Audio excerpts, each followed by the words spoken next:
Alright, we're back for part 2. Today we'll be doing bass. Here's where we left off. I've edited the drums a little bit. Make them a little smoother. Today we're going to record some bass.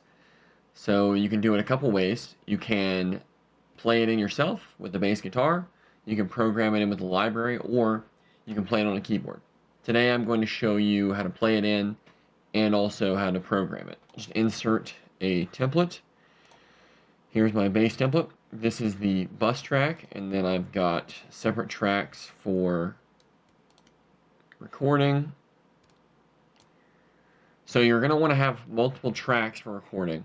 So this is the actual recording track in which you'll record your takes onto. And then you'll have a DI track where you'll take all of your DIs that you record and you'll put them on this track. And then you'll have a distorted and clean track. So if you're doing rock music, you're going to want to record a DI track and then process your bass into a clean track and a distorted track. For some genres, you can just use the DI for your clean track, but for rock, generally speaking, you want to add a little bit of high end, and you want to process it through a pedal, an amp, something like that. So for today, I will just be playing this bass, and we're going to be going straight in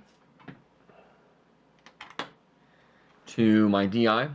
The only thing we're going to be using today is using this guy. It's a pretty good compressor, just to even it out. This is pre-production, so I'm not that worried about getting a perfect tone. The strings on this guy are not new at all. They're pretty dead.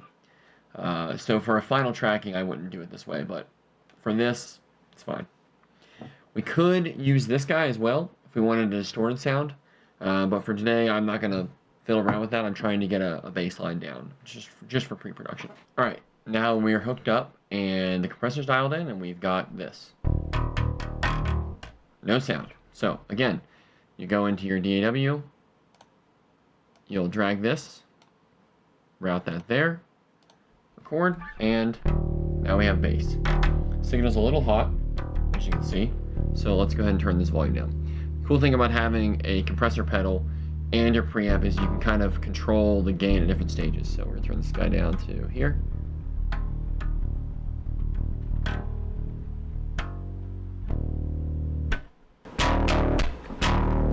Cool. Alright, today we will be playing through Parallax. Parallax is awesome. They actually just updated it today for Parallax X, whatever that means. It looks like the UI has been updated a little bit, as you can tell. Immediately more gritty. We're going to be using it for a pretty mild clean tone, and then also for a distorted rock sound. So just right off the rip.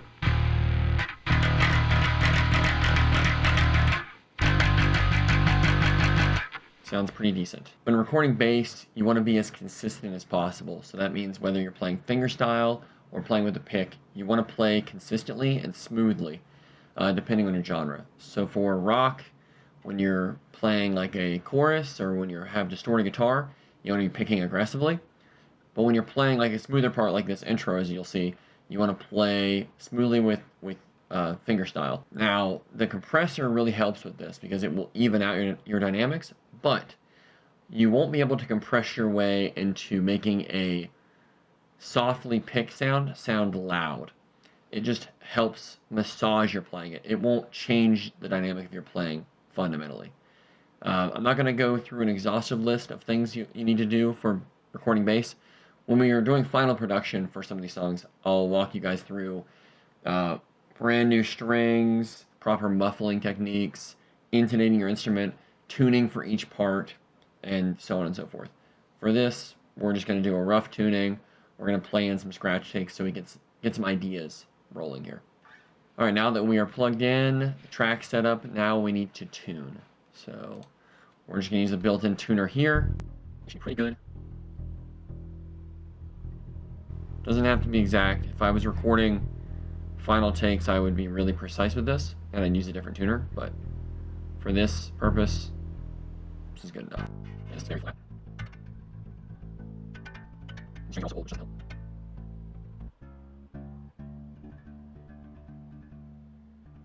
Oh yeah, that's so fun. Last time I set up my basses was late winter when I was doing recording sessions with a band called Lore Frenzy. You should check them out on Spotify. I produced their latest EP, which I think they've only dropped one song on. I feel pretty happy with how I produced that album. You know, I could have done better with some stuff, but I'm generally pretty pleased with how it came out. All right, now we're left with this.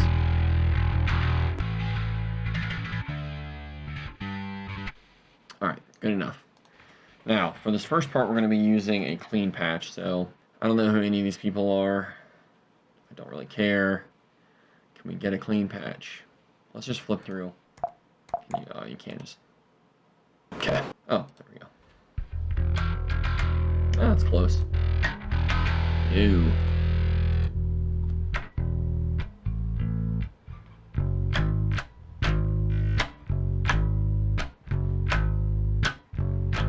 So for the intro, we're going to be playing something like this.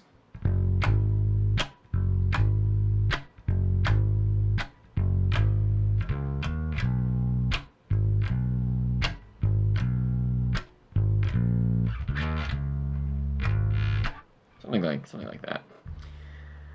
All right, this is going to be fine. We probably could do with a little more high end, so let's go ahead and just add this.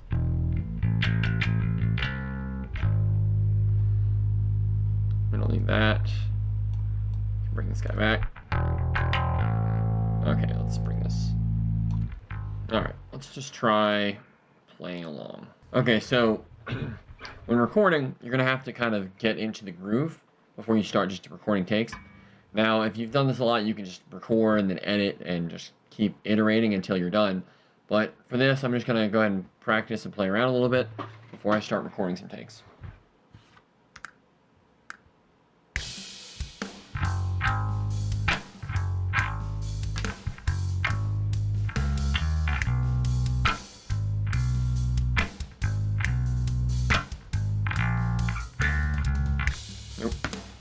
For recording, I found that it's annoying to have to stop and delete things you don't want. So I just have two buttons for recording. Record, which is R, and then E, which is delete all and stop the recording. If I want to save it, I just hit spacebar and then I move the lane down. But usually if I want to delete it, I just hit E. So let me give you a demonstration of that. Ready, go.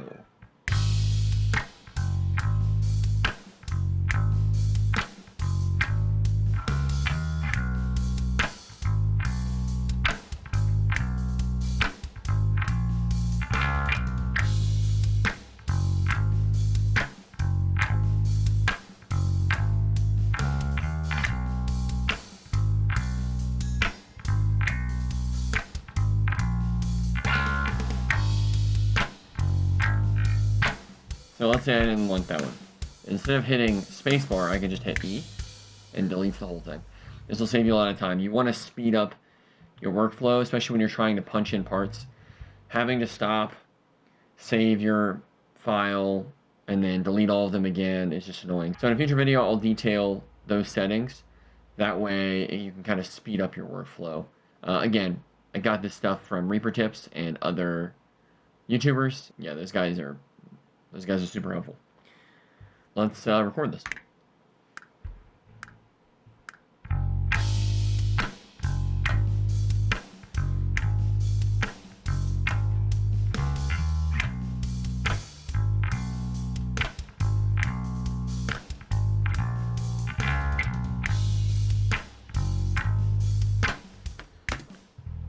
I always record in passes, so generally I do 4-bar lines.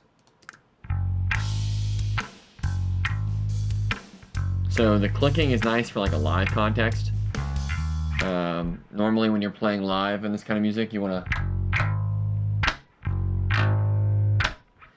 It kind of creates a percussive element, but for this purpose, we already have the drums. We're not going to do that kind of style, so I'm going to play smoother. Again, what works live doesn't necessarily work in a recording scenario. Recording scenarios, you want to do whatever sounds best, no matter what that means. There are no rules. There's no cheating.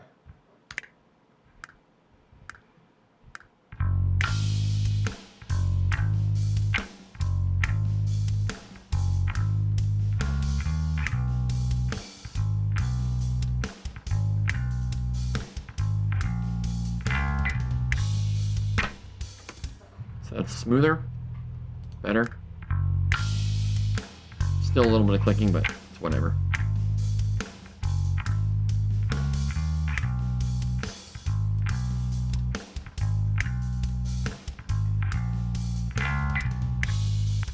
So we'll go ahead and nix that. All right. Not happy with this first part, so we're just going to zoom in and redo this first part.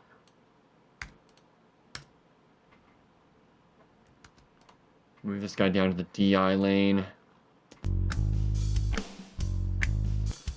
Now, for the purposes of this, we're going to move this patch to our clean amp right here. And then we're going to run the DI to the clean amp. And then we're going to turn off the master send. What I just did there is I'm running this DI as I record it into the clean amp, so you're going to hear just the clean amp. When it gets to the distorted part, I'm going to run the DI to the distorted amp as well. So you're only going to be hearing one at a time, which would be realistic since there's only one bass player, without having to fuss with having two different DIs and multiplying the DI, editing them differently. You just keep one for the purposes of pre-production. And additionally, you're running the DI into the same setup that you're recording with, so you're getting the same result.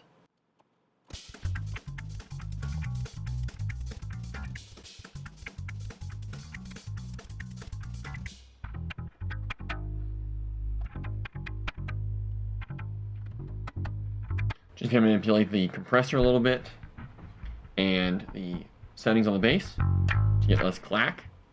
Let's give it another pass.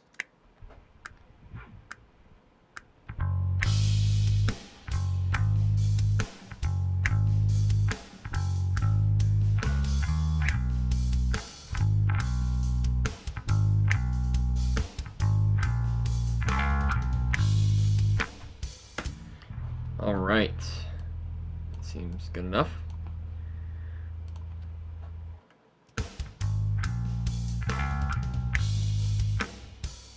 Now that we have one, it's running into our clean.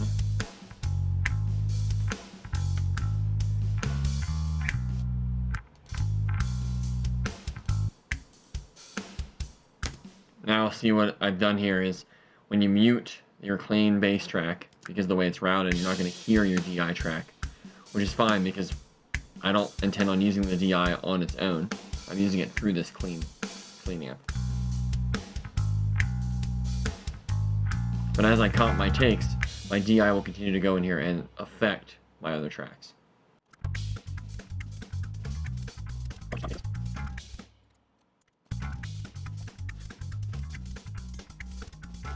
So for this part, there's a little snare rhythm, so we're going to go ahead and cut this back, and we're going to do a little bit of a fill. So let's go ahead and Option S, move this guy back here, and now we're just going to overdub. We're just going to do an eighth notes to match the snare.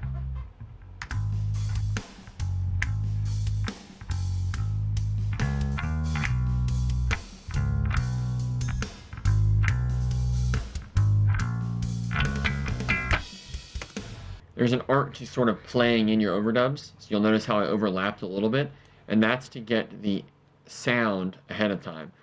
You'll get used to doing this, but this little bit of sound that's right here, you need that in order to combine takes that sound like it was one performance.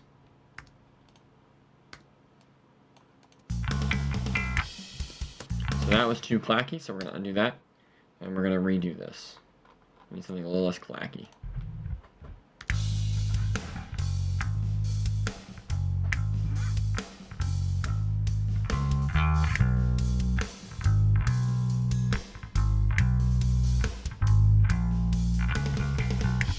There we go. That's much better. So zoom in here. take this sound right here. You notice this tail here. If you were to just cut this like this, bring it down, there's going to be a gap in the sound, which is going to be very audible, especially when the bass is amplified. So instead, you come here, you can click here, still have snapping on. Just split, delete this, bring this down here, and you're good. Now, obviously, you want to crossfade this. I have disabled crossfades by default. You can just crossfade this ever so slightly. That way there's no pops or clicks. And the end result is this.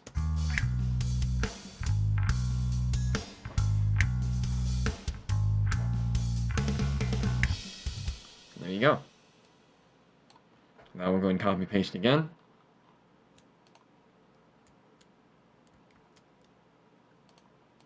There is another fill on this part.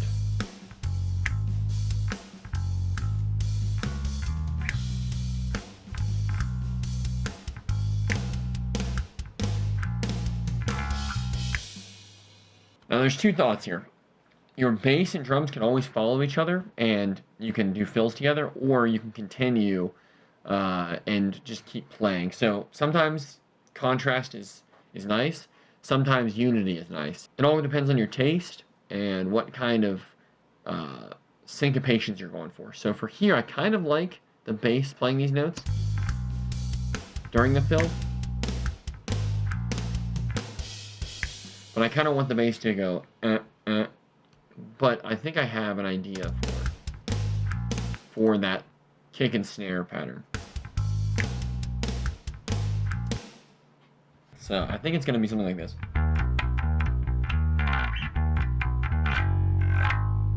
Something like that. I just got to actually play it. So let's go in here. And now we just got to play it in. Thankfully, through the magic of editing, I don't have to be a very good bassist in order to play this. I can just play it until I get it somewhat right and then edit it in. For the final production, I'm going to edit all the notes on so it's nice and tight, because regardless of what anyone tells you, editing makes your mixes sound better. It makes everything sound more cohesive, and unless you're like a god-tier bassist, which I'm not, then editing is going to help. To not distract the listener. We're not trying to distract the listener with our bass playing. We're trying to make the bass, guitar, and drums fill a background so that they can focus on the vocal, because the vocal for this style of music is the most important thing. Anyways, tangent aside about production.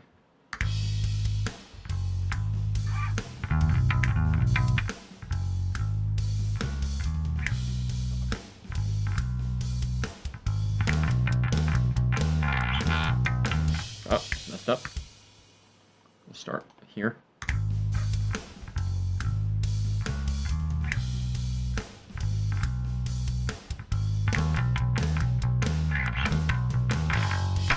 Almost had it.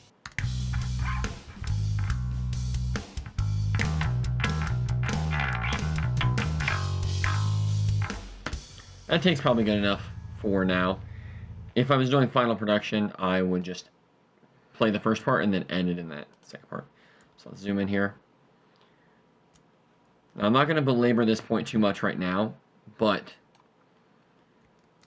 when you're looking at a DI, on bass it's a little bit easier than guitar, because guitar has a pick attack, but you're going to see various waveforms.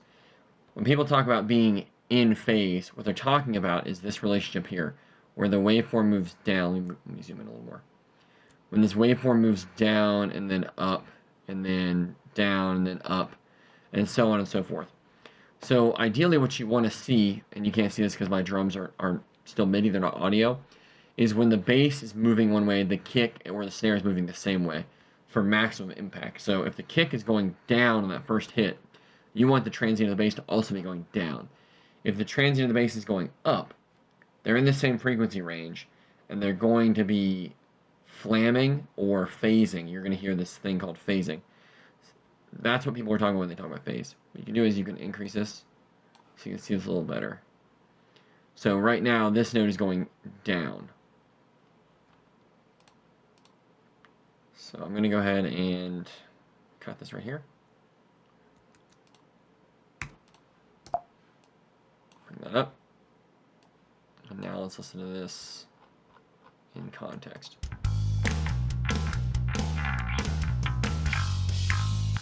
All right, I definitely missed that. So we're gonna cut this back to here. So let's just record that in.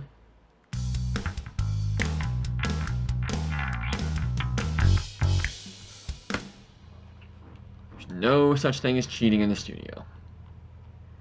So we're just gonna move this back a little bit just to make it sound a little more realistic, like I have good timing. And I know how to play the bass. Bring that down, delete that. Now we sound like a bass god.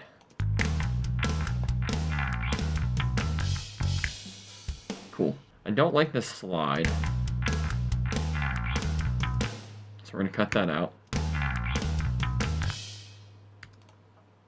We're gonna do a slide on the lowest string. This is D sharp. So we're probably gonna go. We'll do that instead.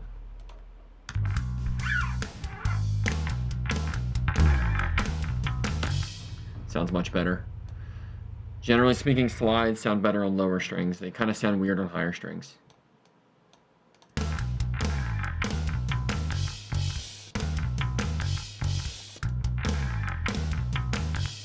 So that needs to be edited a little bit. Let me see.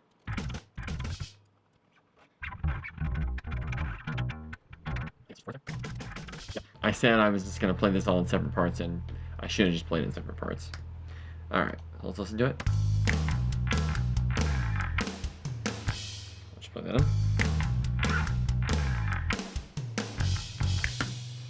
Or not.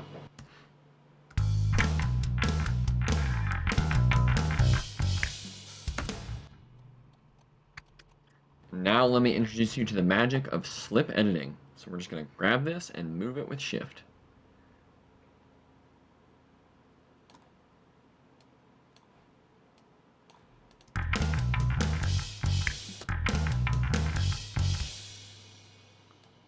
Sounds clacky, sounds kind of bad, but for now, it's good enough.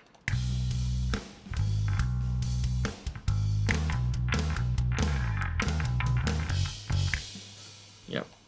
For a working demo, this is good enough. We're going to copy paste this.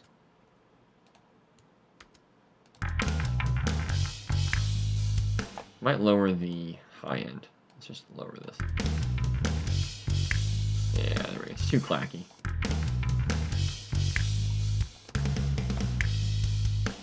We really just need the bass for this part.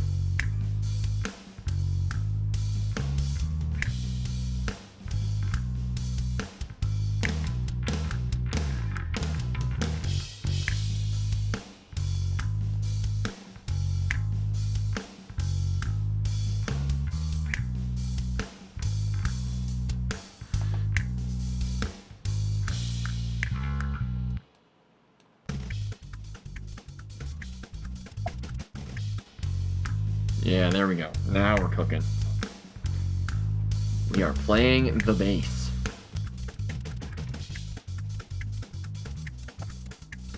Alright, so this part is where the time change happens and where the chord rings out. And I think, yep, it's just this note.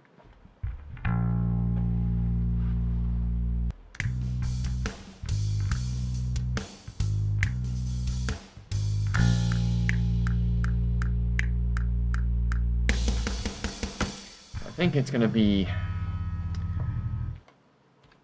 trying to remember my timing here. 1, 2, 3, 4. Yeah, I need to cut this back. So delete this.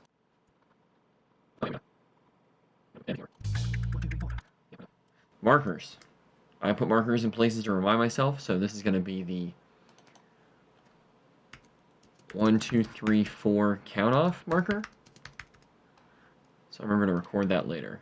And then we're just going to fade this. Because we want it to be, we kind of want it to be quiet. We're going to cut all this. And let me just move everything over real quick and I'll be right back.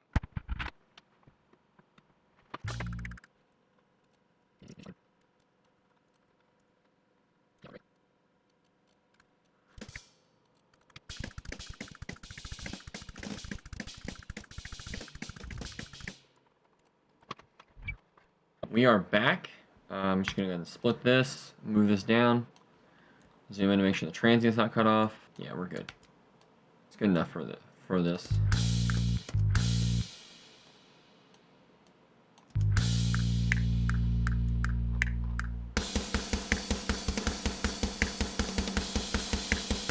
So I kind of clean up the blast beat section from last video. It still sounds kind of whatever, but so for this part we're going to be distorted and we're going to be using a pick. This is where you learn the difference between picking styles. So there's the Ramones punk rock all down picked, just, and then there's alternate picking.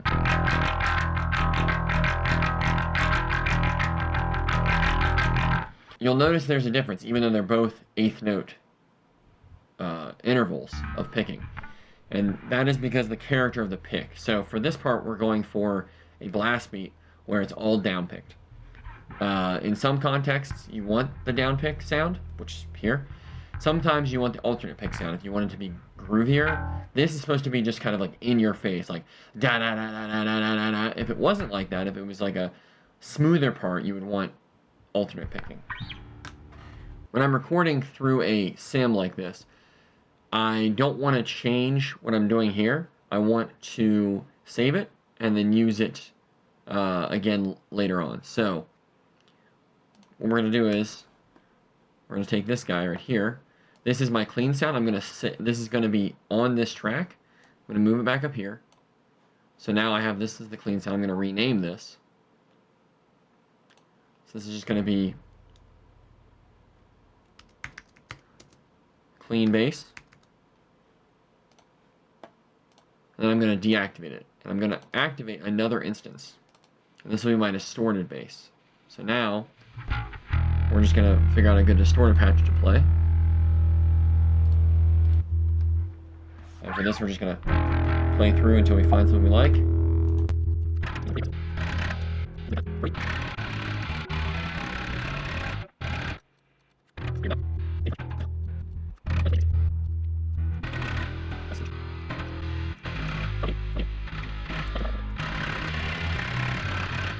Okay, let's try that.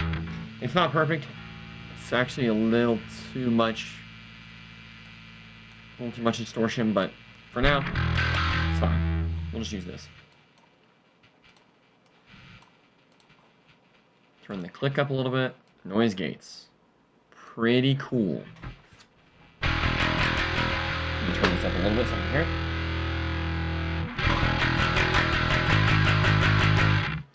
We used to play this in a much faster tempo. I think that's why I'm overplaying it a little bit. So I need to slow down just a little bit. I think we used to play this at 180.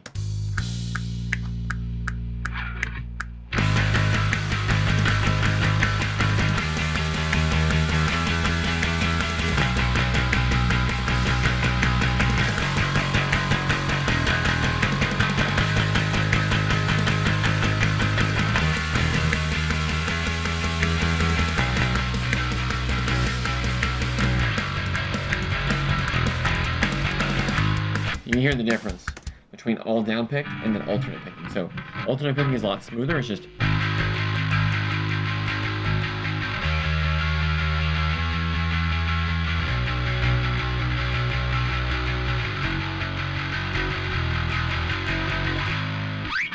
but you don't get that aggressiveness. And the guitar chords here are all down pick too. They're da da da da da da. So you're gonna down pick them. Now we're gonna tune real quick. Yep.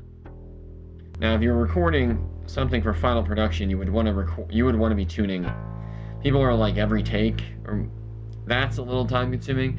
If you've got a nice instrument and it's properly set up with new strings, you shouldn't have to tune after every take, unless you're doing some crazy bends or like you're playing a lot of notes.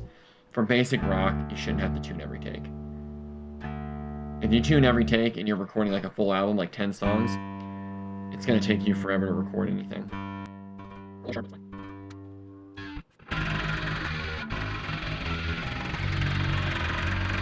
You can see I kind of wind up because I'm trying to get a nice consistent attack. I'm not just, I'm winding up, so it's.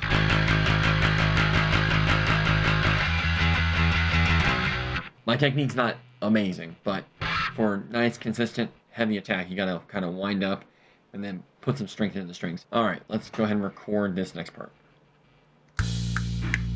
1, 2, ready, go.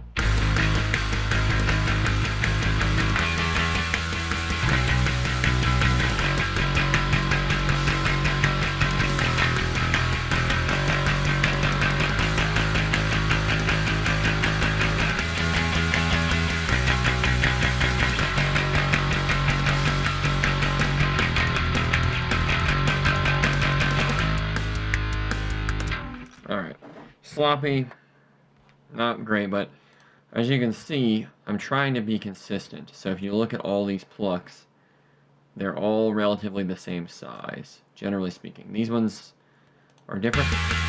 These are the higher strings. When you're playing the higher strings, you have to be careful not to hit them too hard because they get really zingy. So you'll notice I play the lower strings very heavily.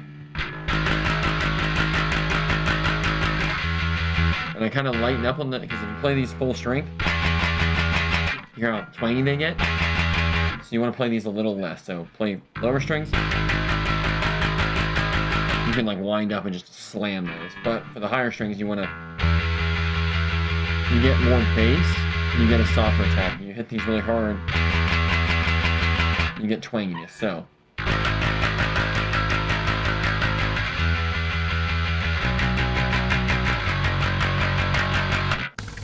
now we're going to this. So now we're going to take this distorted, we're going to rename this. Let's see. This will be distorted bass. We're going to take this guy and we're going to apply this to the distorted bass track. And then we're going to move this DI, we're going to route this to the distorted bass track. The DI ascending.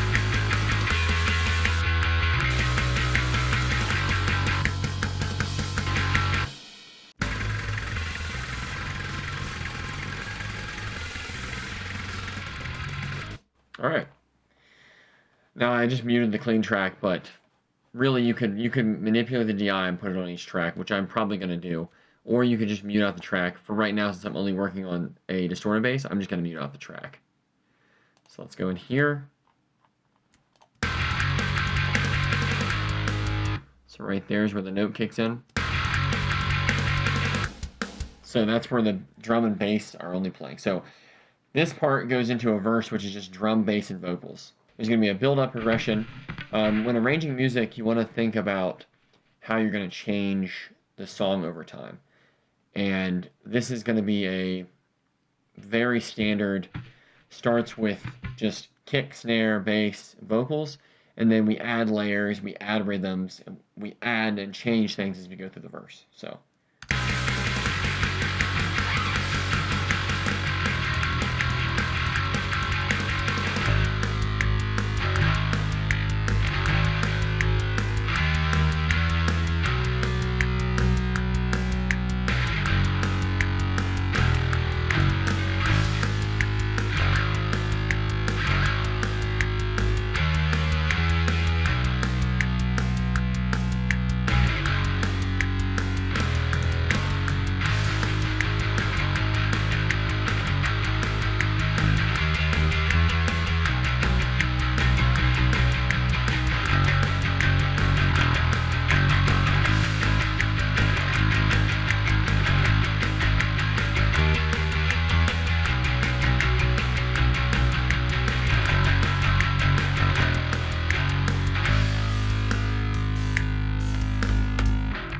Got it in one take.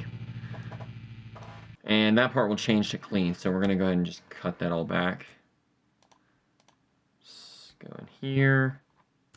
Snip this guy off here. Now, if you were doing a final production take, you wouldn't want to cut this off because this is part of the pick attack of the bass. So you may want to just move this back like this, and then move this guy back to match. Delete this, delete that, and then move this down. That way it's maintained, crossfaded in.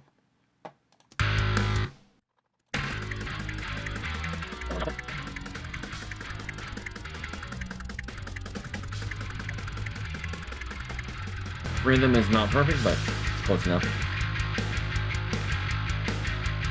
Got a little scratchy there, but I really can't fix.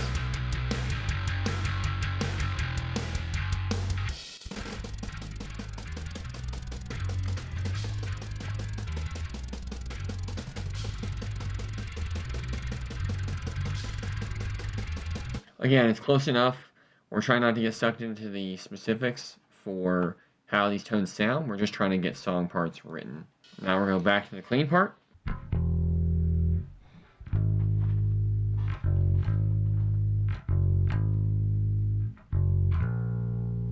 It's really basic. Just dun dun dun dun dun dun dun and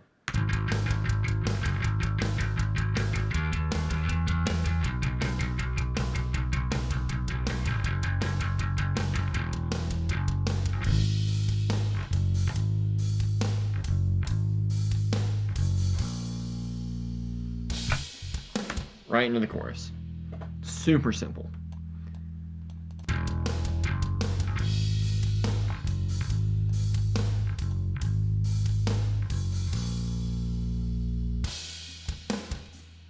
Cool. Okay, now that we have recorded the parts, now we've moved them to lane, so I just copy pasted the DI, I just muted the DI out. So now we have clean bass here and distorted bass here. Now you'll obviously want to volume balance it, but for the purposes of this video, this is probably a little too loud for mix, but it enables me to hear the bass clearly.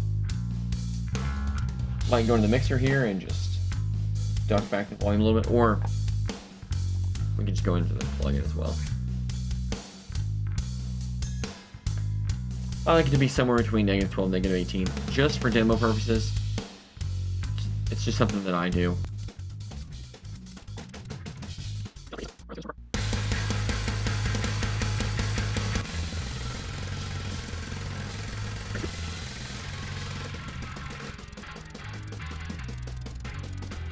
This is a very common bass EQ curve that you'll see.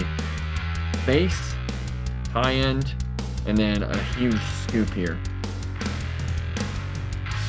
When people say smiley face, this is what they mean. Kind of sounds shitty on its own, but in a rock context, it'll make sense. I don't know what I want to play for the chorus yet. The chords are kind of hard to follow.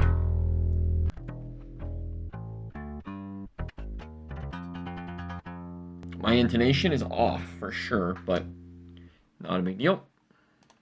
So I'm gonna play this.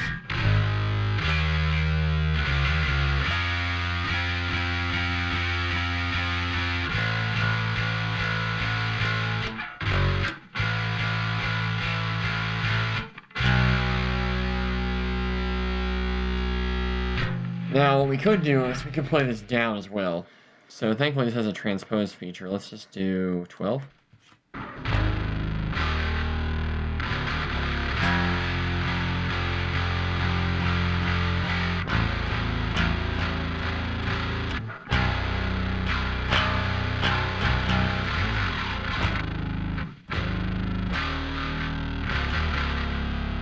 That sounds sick actually. Let's do...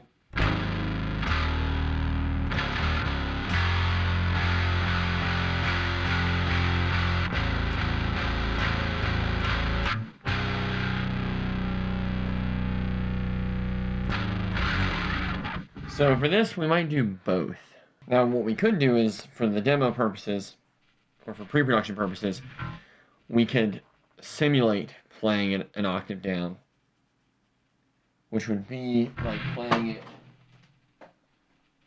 with like a 5-string like this, which ideally I could just play on the 5-string because the lowest note here is an A, which I could just drop this from a B to an A.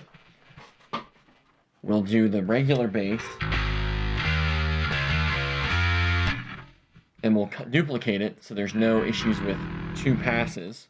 And then we'll take this second instance and then blend it up underneath just to add low end. We'll scoop off all the low end. Yeah, this is going to be sick.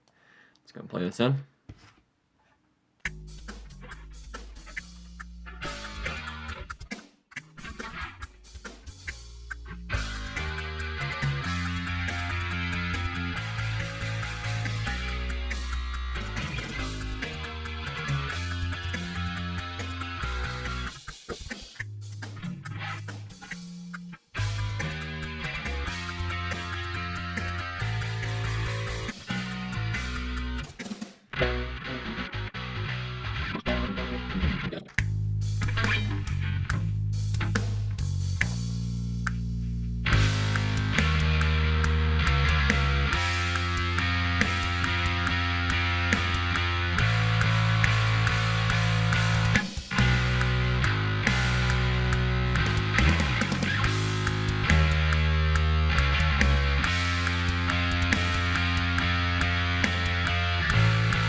we kind of just sent that one. These are good enough. Ideally, I would punch in every single bar of the chorus, but this is fine for now. Bring this guy down. Now we're going to delete this. Since we've changed this, we're going to drag this over to here. And now we're going to make a distorted effect track. So let's go into Command T. So this will be distorted octave down. And we'll just grab the same exact one, put it here. And we'll move the track over as well. And C. Right here, and then we'll just go in here, transpose this down an octave. And let's see what that sounds like.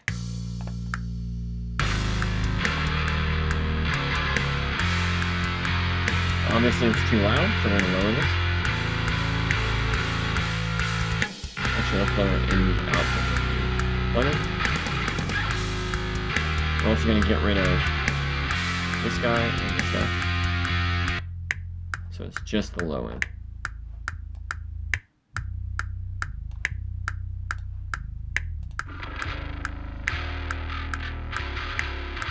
Oh yeah, that's sick.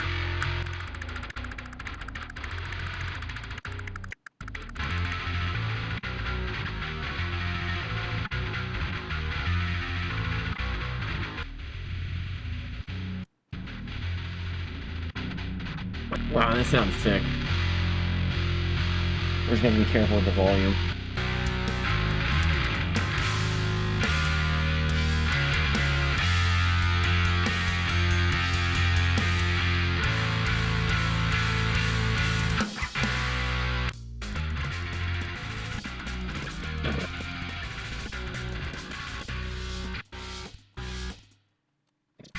Yeah, this part's clean, so let's go ahead and just get rid of these. And then put this in the clean part.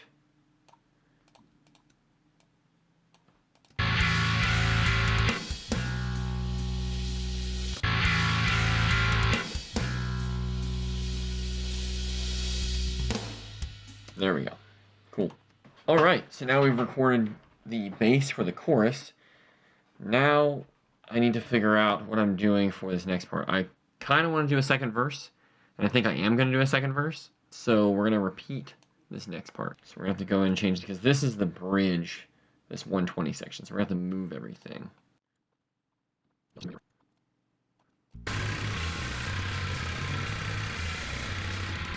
Yeah, I might just have this blast part once, so let's go ahead and just take all this. If you had a region, you could just copy this, but let's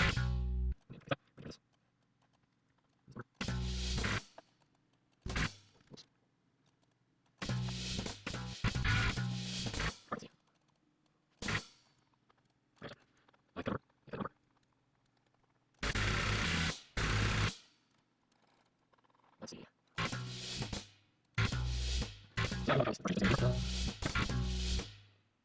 I think I want this to be the transition right here. Yeah, we're going to do that.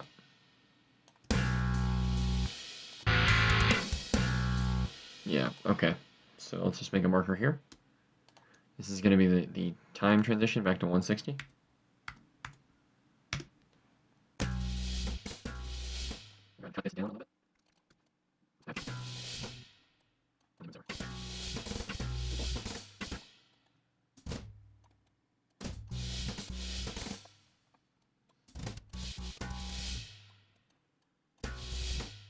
Maybe have some double kick here. Well, not double kick, but have some accelerating kicks here. Something to push the pace. Nah, we'll just do this. There we go. Yeah, that's fine. Let's get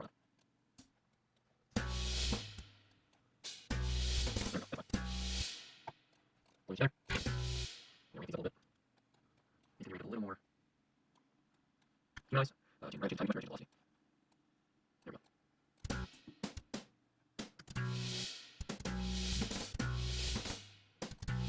go.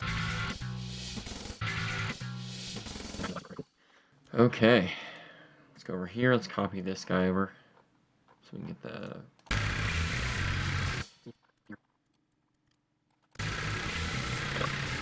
And then right back into the other part. So grab all that. May just do this once now. So we're going to cut this in half. In songwriting, you'll find that there are certain patterns you'll see across rock music. And one of those patterns is having a long first verse and then having a half-size second verse. So you take everything from your first verse and you just have it down so you can get to your second chorus faster. And listeners are used to hearing this kind of style. So we're going to take everything from here and we're just going to cut it in half. That way it's familiar, but it's also different. All right, so took a short break, and now we're back. We're going to go ahead and copy over this verse section. So, like we said before, we're going to half the previous verse. So we're only going to take this second half here.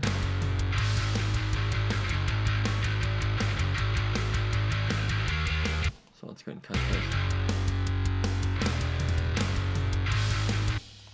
Go ahead and split this right here. Now, the real question is, do we want to use this soft part again?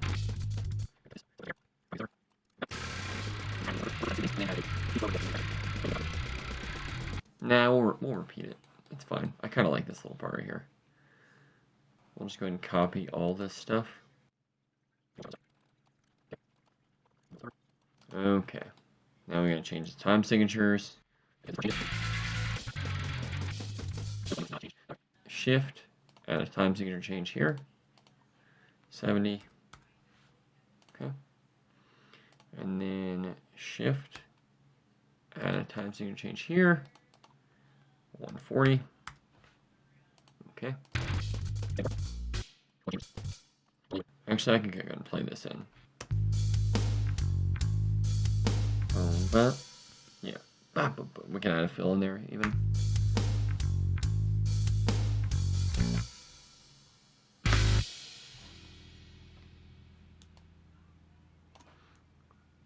Edit that in a little bit.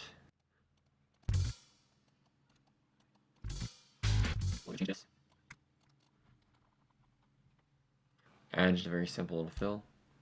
Da da dum da da da dum.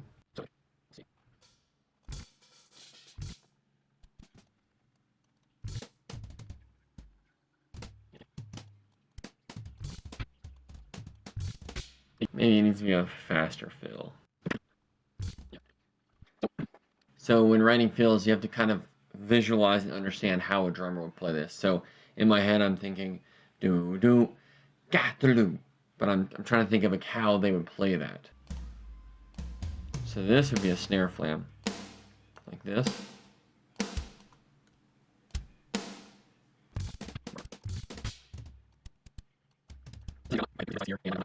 A little bit off the grid, it's more of a feel thing.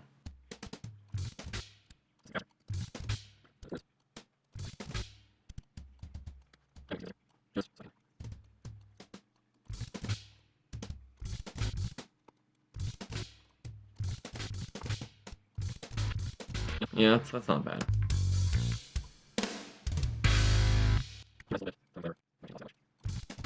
That'll work. That'll work for now. Something a little different than the original.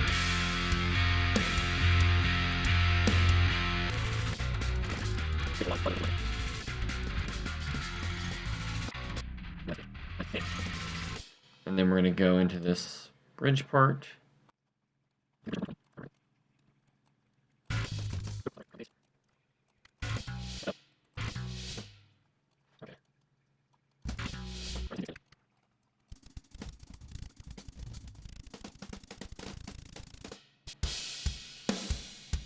So this is the bridge. Okay, that's why.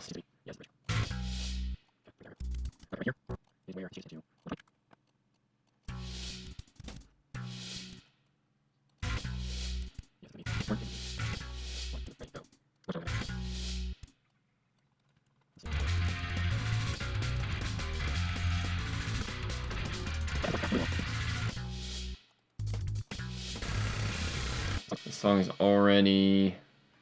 Yeah, it's already a 5-minute long song. Which is fine. I don't really care about the length of the songs. But the chorus seems kind of long.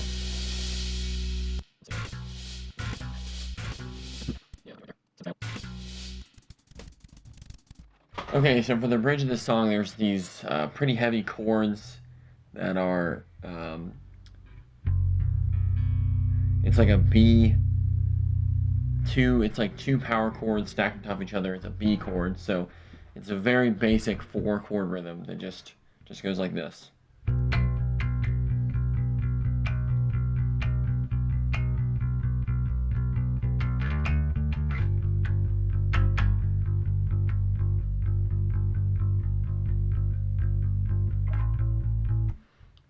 So for this build-up, I think we're just going to play fingerstyle for this first part. And it's just going to be the drums, clean guitar, bass, and the vocals. So for now, we're just going to record in our section. Let's go ahead and tune. Record this part.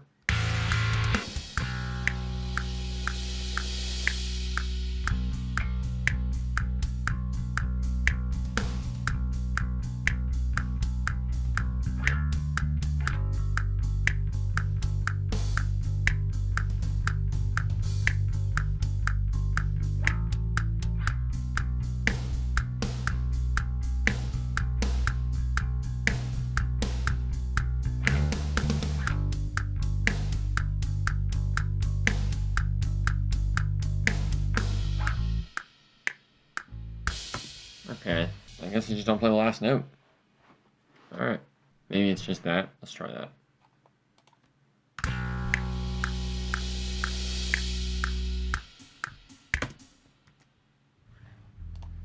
I don't like that spacing. I may have to record that. 1, 2, ready, go. See, I don't like that. It's like not quite a measure. Yeah, it's not quite a measure. Let's extend that out. There we go.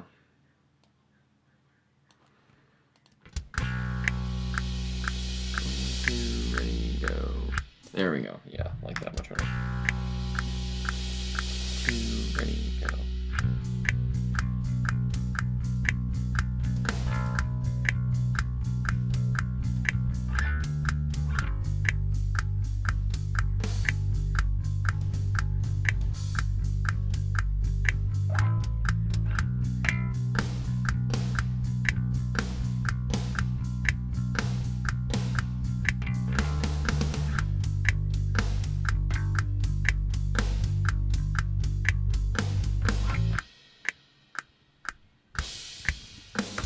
Okay, gonna have to extend that just ever so slightly.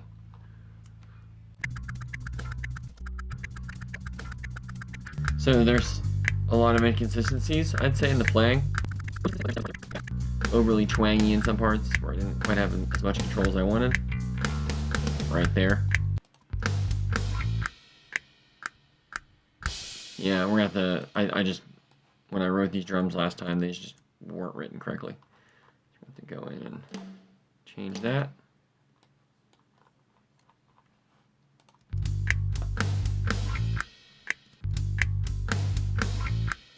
Yeah, just one more beat.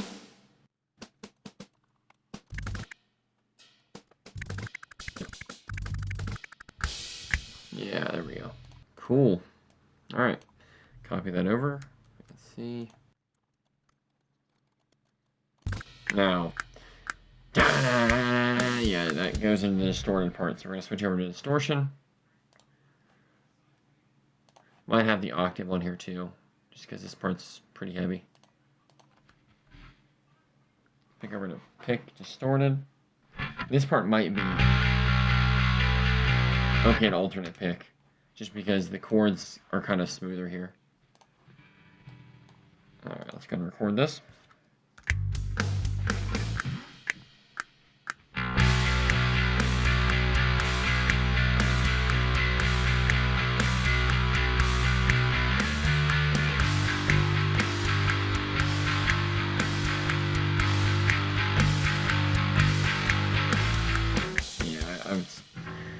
horrible in that one, but the first part's good. Second part's bad.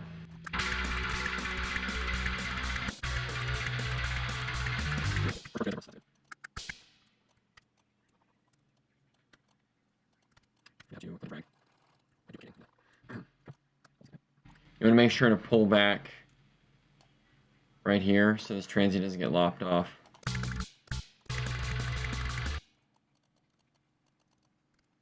We're going to try the octave trick here.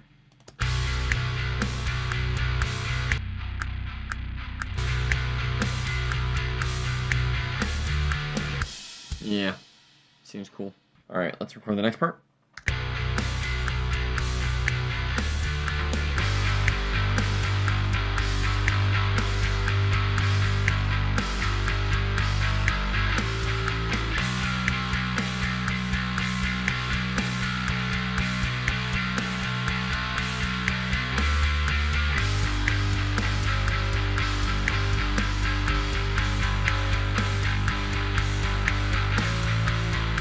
Again, the second part was pretty weak, but it's okay.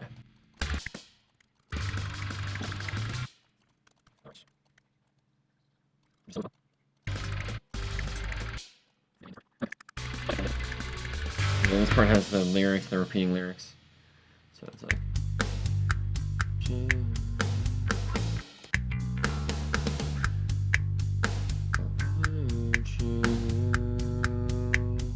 All virtue is gone from you.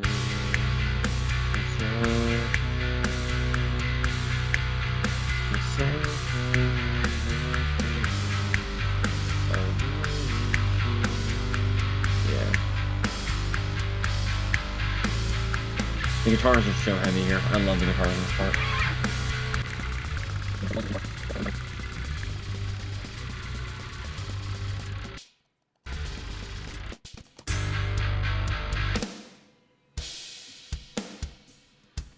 Do I want to go into the chorus there?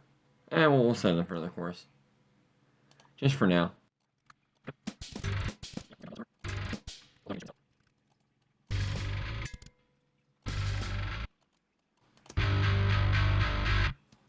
Let's just record this real quick. Okay. Yeah, let's just make sure we have a click or something here first. Alright, let's go ahead and record this part in.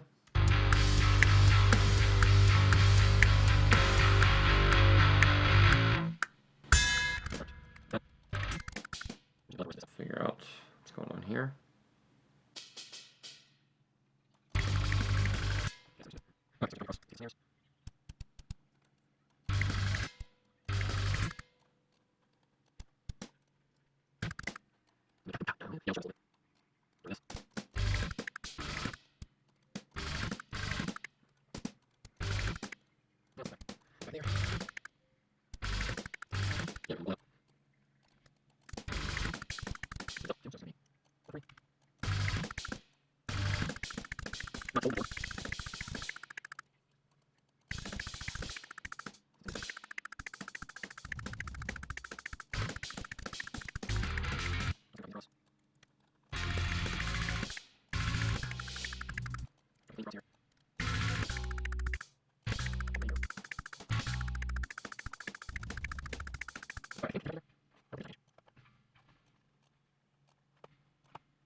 Alright, let's see if we got this right.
That's not too bad. Let's go ahead and grab this guy right here. Bring this guy down. There we go.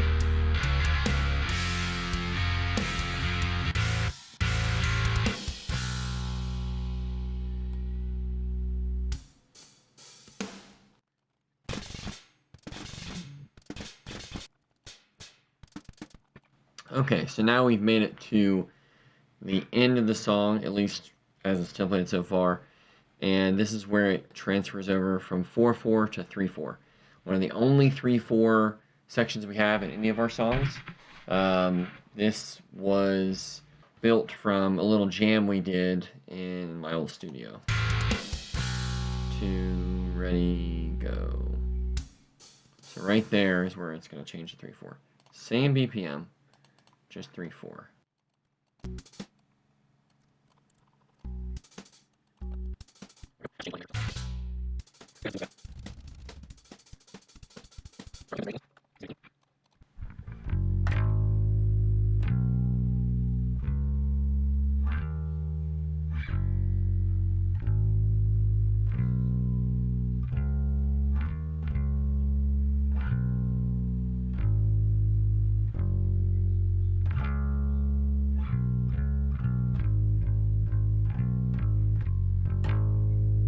It's just like that. Nice, bluesy, straightforward bass line. I think it's going to be, yeah, a pickup. There's a pickup note there.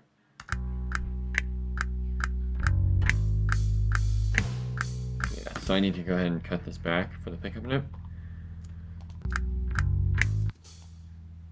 That's why this original note was like that.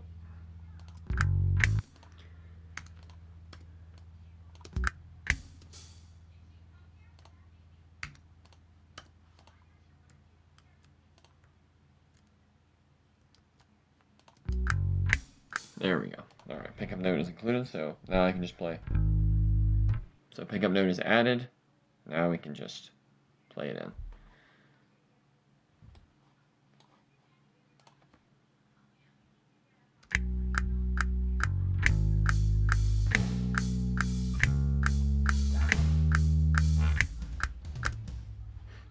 We're just going to play it piece by piece.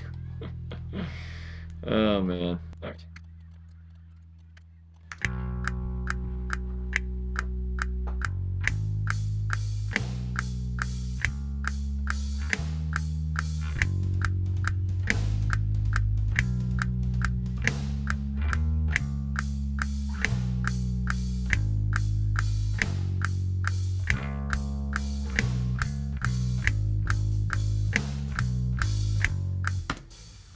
Messed that up, but oh well.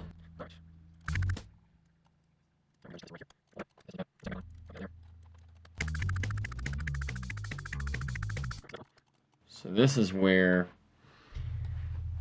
if you're doing a final recording, you're going to listen to that bass note, and you're going to realize it sounds sour against this particular floor tom.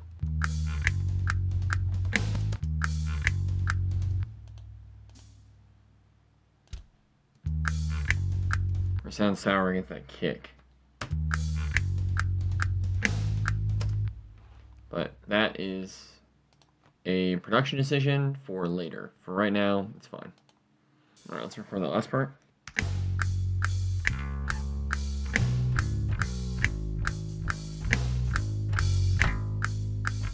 There we go. There we go. And then we'll just move this guy over. Copy paste all this. Notice, if you look at these transients here, how they're all after the beat. This is something I'm intentionally doing on this part. For parts like this, it's kind of a laid back thing. So naturally speaking, your bassist will be laid back in the pocket, as it were. And this is kind of like my take on that. So I'm rushing a little bit here, but generally speaking, I'm laid back after the beat. A little too much. Like, that one's a little too late, but generally speaking, for laid back parts, you want to be behind the beat, not in front of the beat. Whereas previously in the song. For parts that are like frantic or like higher paced, you want to be on the beat or ahead of it. So let's look at this. Let's see. Let's take this verse right here. So take this verse right here. I'm on the beat or slightly ahead of it. I'm pushing the beat forward. Whereas here, I'm kind of like dragging the beat. So are the drums. If you were playing with an actual drummer, they'd be kind of like dragging the beat. See how kind of like relaxed that sounds?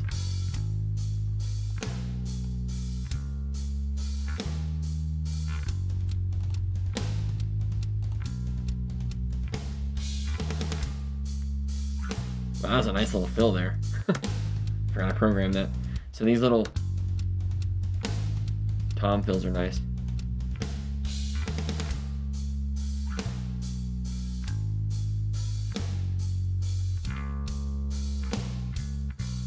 And this kind of just plays out and fades out until the end of the song.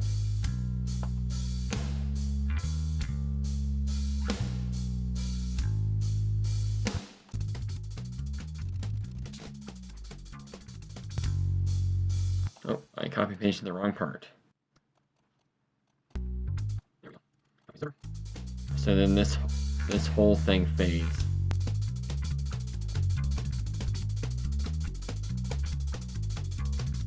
Okay. So that is scratch bass tracked for Degeneracy Runs Amok. You can see all of our bass lanes here, clean bass, distorted bass. At this point, you would turn this off, deactivate this. Now you have a single DI that you can render out. So I'm going to go ahead and do that right now. Just render this out. So render to mono. And there's the DI. Go ahead and delete this track.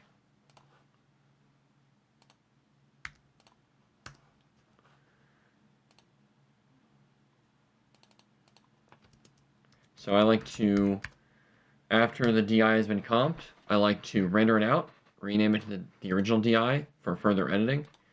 And we'll go ahead and color this accordingly. And so now you have your original DI. Now at this point you have your DI comped and rendered. You can keep these remaining tracks here like this, or you can pull your DI down by segments. So you can take these, delete them, and then copy paste down just your rendered DI. But just for the purposes of this video, I'm just going to mute the DI out and keep these here. Alright, so now we have drums and bass for the song, and this is what it sounds like in its entirety.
that takes us through part 2 of recording bass. In part 3, I will show you how to program bass in case you don't have access to a bass or you can't play one for some reason. So I'll see you in the next video. Thank you for your time.